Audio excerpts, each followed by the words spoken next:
4, 3. Okay. Okay. All right.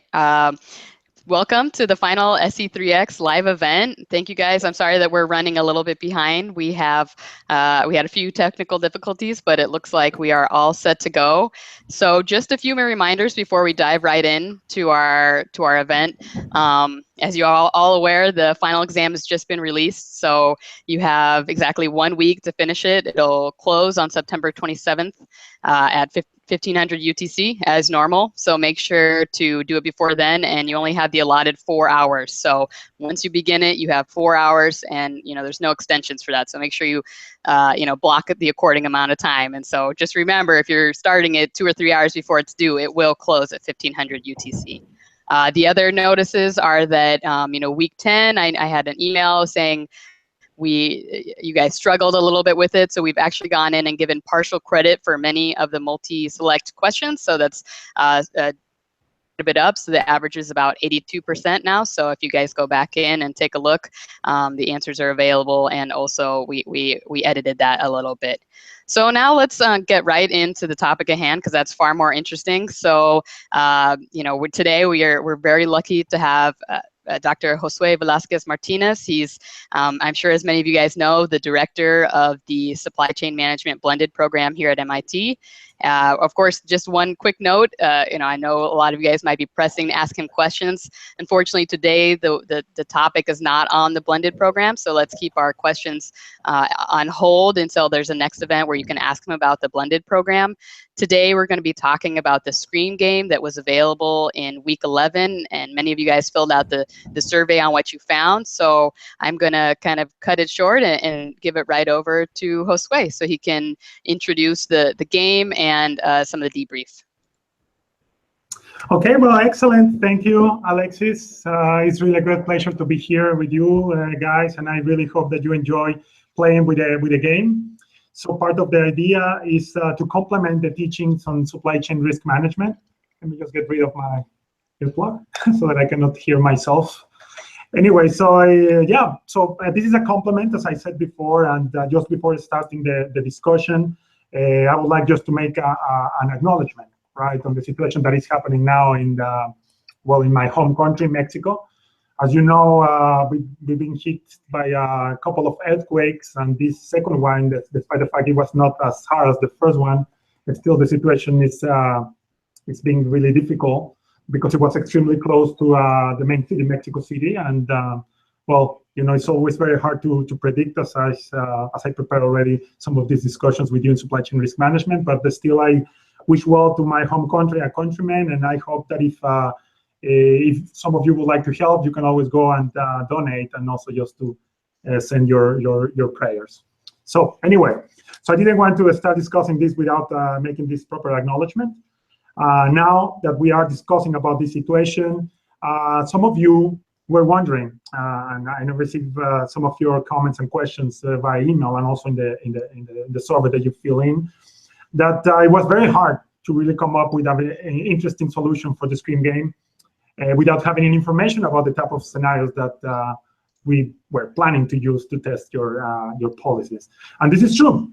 And one of the main points why we didn't want to do it is because it's part of the training of this game to teach you or to give you the experience of being in a situation in which you don't have any other information but just your common sense, and that's it, right? And if we ask my countrymen from Mexico how difficult it is to actually forecast the impact of an earthquake, and also when this is going to happen, is really hard.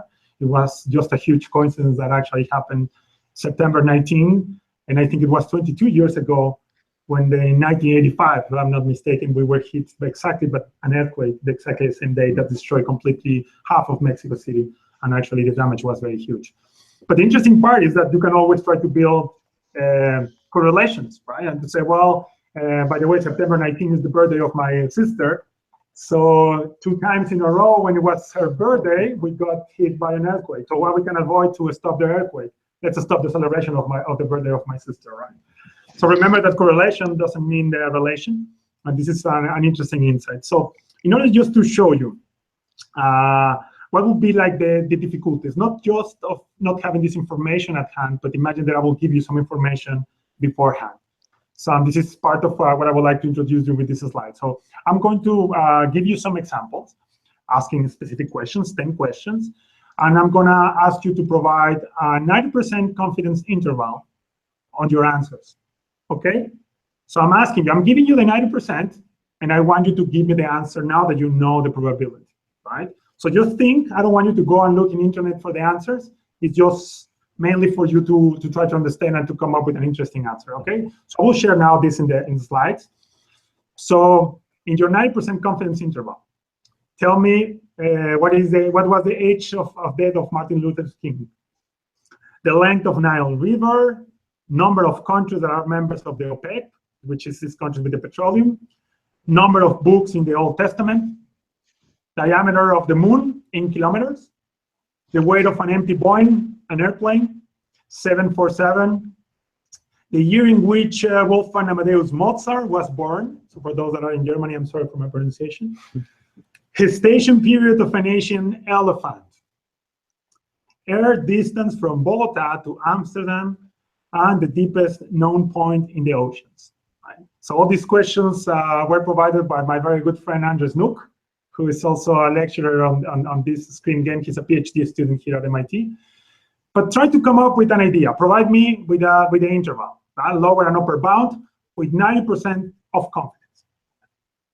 So I will not ask you to interact on this now, but you can actually share some of your ideas. But if you think about this, what happens is that usually we tend to have a bias in the way that we create our estimations, and at the same time an overestimation in our capabilities to do estimations. Right? So if I ask you 90% of confidence interval, how many of you actually thought in saying, well, 90% of confidence interval, I will say from 0 to 100. From 0 to 100 years, it's actually an interval that has 90% of confidence. Right? But the thing is that in our mind, we say, well, it should be between 40 and 70 years, right? Which is not 90% of confidence. Right? So if I show you the results, right, I can share with you that the age of Martin Luther King when he was dead is 39 years. He was 39 years old. If we go now with the Nile River in kilometers, what is the length? It's close to 7,000. But then again, all these answers, you know, how many of you actually got, let's say, 9 out of 10 of these answers, or 8 out of 10, or 7? Last time that we did this exercise with very smart people as you are, you know, we did it in the DCLOG program, you know, the Latin American program for students that are enrolled in master programs and they come to MIT for 3 weeks. And when we did this exercise, it turns out that approximately only one person first got 7 out of 10. One person. And then 2 persons got 6 out of 10. And then another 2, 5 out of 10. Right. So imagine like 5 out of 25 actually got more than 50%. And if we make this assessment, it's like, why this is happening? Well, because it's very challenging. Still, to use the intuition of taking this information and to use it to make decisions, we usually tend to be overconfident. Right? So in some sense, one of the main points here is, and then we were discussing, you know, we say, well, don't ask people to estimate these probabilities because they don't know. Right? And if I ask my countrymen, please give me the probability that an earthquake can actually hit again, we don't know it, right? Because there are tons of variables and there are a lot of potential causes on this that is very hard to predict. But even if I give you this information, still people with these probabilities don't give the right answer. And this is part of the challenge when we are working on disruptions, right? And in this case, disruptions that are in the domain of natural disasters. So it's very hard to predict. And once this is happening, it still is very hard to predict not just the causes, but also the effects of these disruptions, right? So anyway, this is just to give a funny and entertaining exercise, just for you to try to come up with interesting ideas in your mind and to try to understand that it's not easy to give these probabilities. And even though we may get some estimation, it still is very hard to come up with the right answer. All right, so now I will come back to the screen game. And as you may recall, the screen game, well, the main objective is to design a robust mitigation strategy. So when we say robust, we mean those strategies that can cope with the majority of potential scenarios and situations, right? Because we don't know what's going to happen, so we have an uncertain future. So we need to decide this mitigation strategy with the aim of minimizing the cost at the same time that we are maximizing the service level. So this is the main challenge. And you were giving the basic supply chain. You were giving a plant, a distribution center, and also a supplier. And you were giving a supply chain that is already in place with a policy that guarantees 99% of fill rate under normal volatility. Right? And we discussed this, but some of you were wondering about this, like, well, you said it was going to be 99%, and then later you said something about 90% of fill rate. Well, 99% is already in place. You have already a safety stock in work in process and in finished goods. Right? But then you're gonna hit, right? We're gonna have some disruptions in the supply chain. So you need to design now backup plans, and backup inventories that you're gonna have also in the distribution center, as also in the plants as well. So you were giving a survey with 5-digit code option to fill in, and the idea is that you will provide exactly what's gonna be like the amount of backup inventory you're gonna have in the plant and in the distribution center, and what type of configuration for backup you're gonna have for the supply chain. And you were giving 7 options, I remember. First option is not to do anything, right? So you are just keeping your safety stock policy, and you will not spend any money to try to protect for a disruption that may or not occur.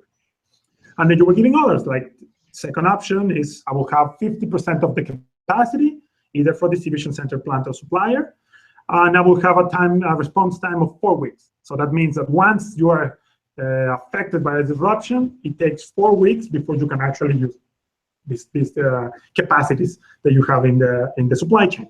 And then again, you're moving towards the 7th option, in which you have actually 1% of capacity, completely ready available in the first week, and of course, it's way much more expensive than the rest. So how you can actually balance all of this, and the idea is that while you are deciding one of these backup options for your facilities, for those weeks in which you are not getting any option to have protection in case of a disruption, then you move for the option of having some backup inventory. Right? So how to mix and how to move all of these. You were giving this option, all right? So I'm just repeating the same instructions you were giving in the video, so I hope it was clear enough. Okay, so now let's move on with the analysis of the results of the screen game. So these were the participants. So this is half of the participants. I will show you all of them. So hopefully you can find your edX ID name, and also the ID that I'm just writing there is just a number, because we will not be able to track all your solutions, and we will be showing you some of the charts and also your solutions compared with the Pareto front. So it's going to be up to you to try to track your own number. So, but you can see different type of solutions in terms of the amount of inventory and also the backup facilities you are deciding. Right. So, for instance, we can observe in the case of ID number 10, there is a policy that is quite conservative in terms of the inventory, right? Having 1,700 units of inventory. And then selecting, like for distribution center and plant, let's say an average backup option, like number 3 and 3. And for the supplier, you're actually, or in this case, the ID 10 is picking the supplier's option 6, right? So it's like saying, I'm way more concerned for what could happen in a disruption in my supplier than actually in the rest of the supply chain, or at least in the rest I can use the other option to balance with inventory, right? There are other options that are maybe more balanced, like for instance the case of the ID 17, Christoph.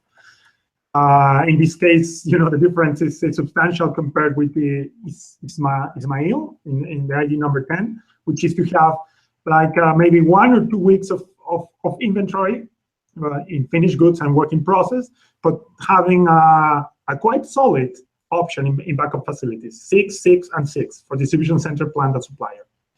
And other options as well, more in between as well, the option of Melody. But anyway, so let me just show you the rest. Anyway, so now I have in the screen the participant, right, Arthur? Okay, so you can actually see yourself and see also the policy. So try to keep in your mind the ID number so that you can track the results that we're going to discuss and how your policy did under the different scenarios that we tested. All right, so let me just remind you again, how do we assess the mitigation strategies? So this is going to be an interesting information. So now I'm going to describe the scenarios that we used to test your policies. And given this information, you're going to be asked to go to a breakout room and also discuss with your team what would be like the best policy, right? So you will not run again all of this, and mainly you will discuss your policies that you already selected and submitted, and that you're going to pick one of these. So I will explain this in a moment, right? But or a scenario. So these were the main baseline scenarios that we use to test your policy. So in general, you can see here 10 different options.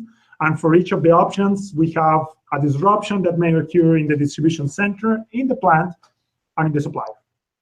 So for instance, when we take the first one, in the first option, we actually have a disruption that is not happening anywhere, right? So you say, well, starting week 1 has a duration of 0 and is ready to be online in the first week. So nothing happens for the distribution center, plant, and supplier. But for instance, if we take scenario 2, in scenario 2, we have a disruption that starts in week 1 in the distribution center and lasts 12 weeks. And then the distribution center is ready in week 13. Right?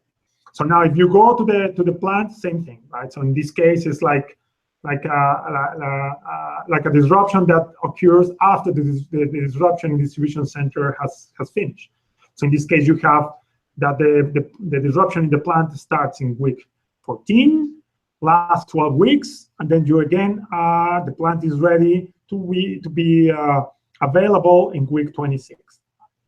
And then again, you go like this in the supplier. So you have like different scenarios. So for instance, it is one that looks quite strong is scenario 7. In this scenario 7, you have a disruption that occurs in weeks 27, but it's actually happening in distribution center, in the plant, and in the supplier. Right. And then again, you have others, like for instance, scenario 9, you have a disruption that occurs in week 1, but then lasts the whole year for the distribution center. So again, let me just tell you why we picked these options. And we did it just because we wanted, right? There is no actually like clear reason. We have for sure examples of situations like this that have happened before in the past, you know, with tsunamis, with earthquakes, and you know, with natural disasters, and also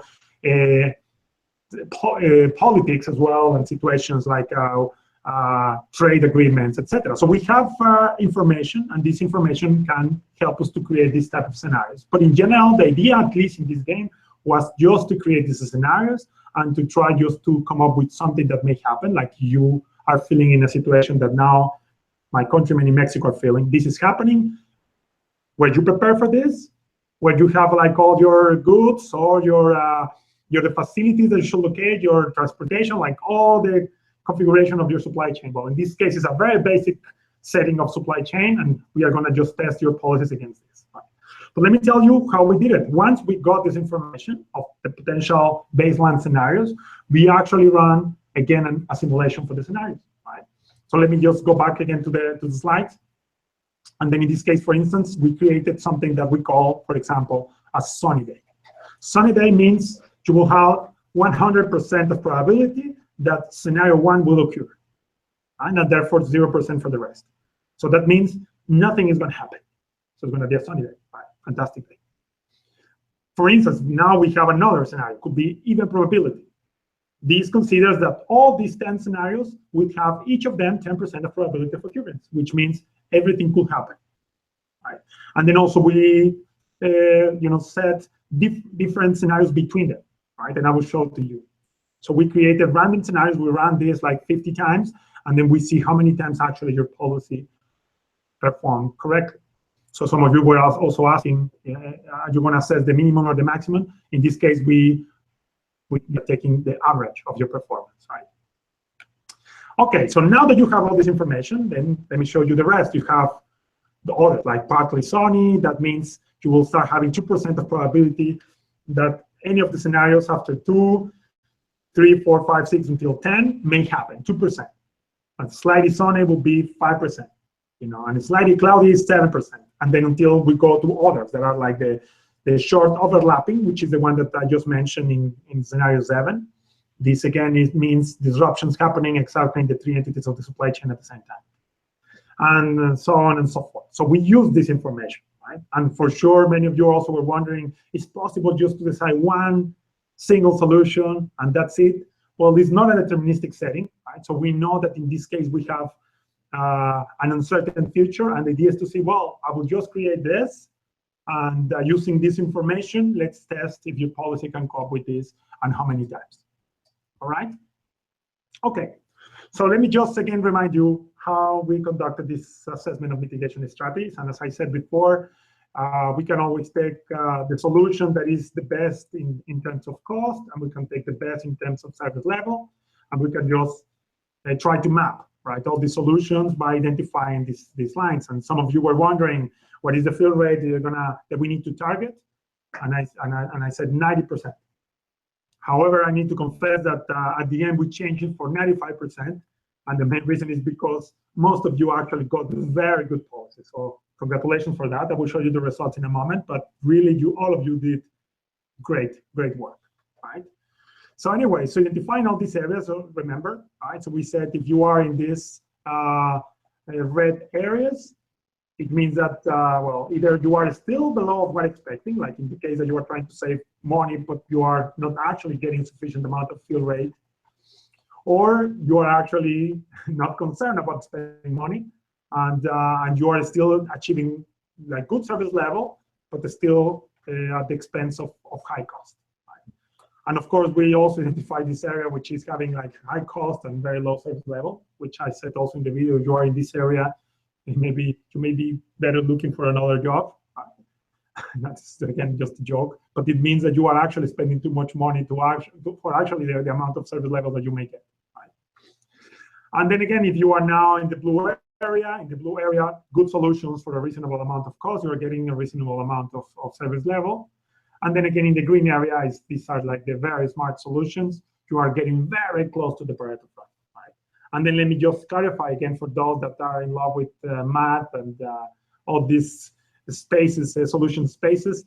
This is for sure not a convex area, right? So I'm just showing this because it's easier to explain this in a slide like this. But you will see also the solutions of your policies, and you can actually identify that the Pareto front is actually not a non-convex function, and you will see it in a moment, right?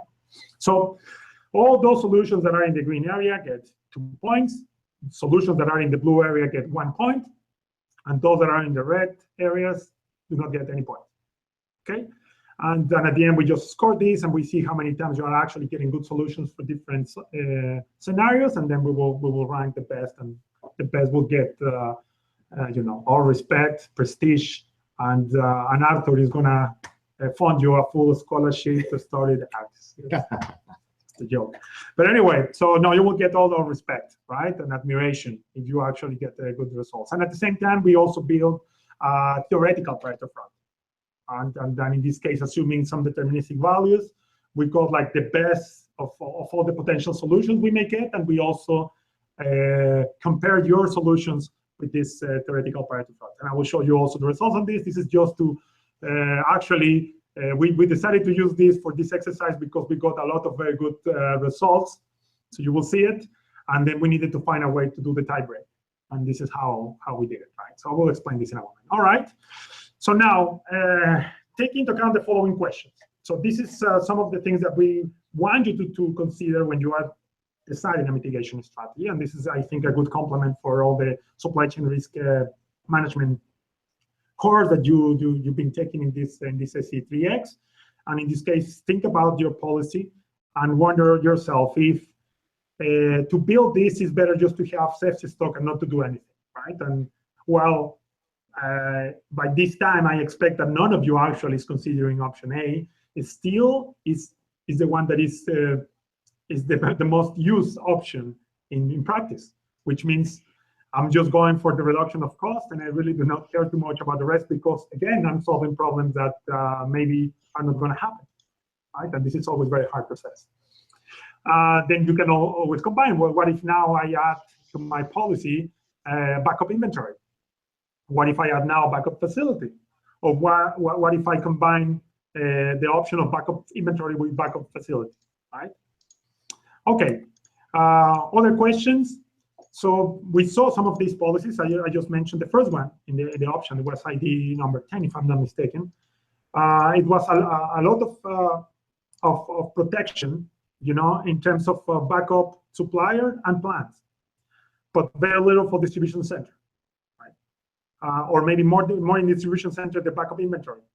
Right? So questions would be like, what is actually the most important in among all these three options in the supply chain to be more protected against a disruption in the supplier, or in the plant, or in the distribution center? What would be like the least important? Right? So take these questions and also consider again all the policies that you already submitted, and discuss this in your breakout room. Right? Go with your team and try to present your options, discuss, try to explain your reasoning line, and at the end, what we expect is that you will come up with answers to those questions, and also to provide a single policy. Right? So you can. I know that now we are giving you the information of the scenario, and maybe with this information you want to go back to your screen spreadsheet and to try to test all this information. And you can do that after the live event is gone. But for now, just go and assume that these policies are actually part of the team. You know, like the supply chain risk management policy in a team, in a company. You're coming up together. You're going to present your option that you've been working on for the last, I don't know, 7-10 days. And now you're going to decide which policy is the one that you're going to invest and the money that you're going to put to be protected. Right? So pick one, and we will keep track of that option for the next part of the live event, in which we're going to present the charts. All right? So I think I did it on time, right, Arthur? Yeah. Anything to add, Alexis? Okay, yeah, now let's just have everyone go into a breakout room. We have 3 community TAs with us today, Jonathan, Param, and Ahmed. If you guys can all go in different rooms and just do some help facilitating, we'd really appreciate it. We appreciate you guys joining today. So let's go into the breakout rooms for 15 minutes or a little bit less, and then we'll reconvene and have 15 minutes of question and answer with Josué and a quick wrap up. So hope to see you back in 15 minutes.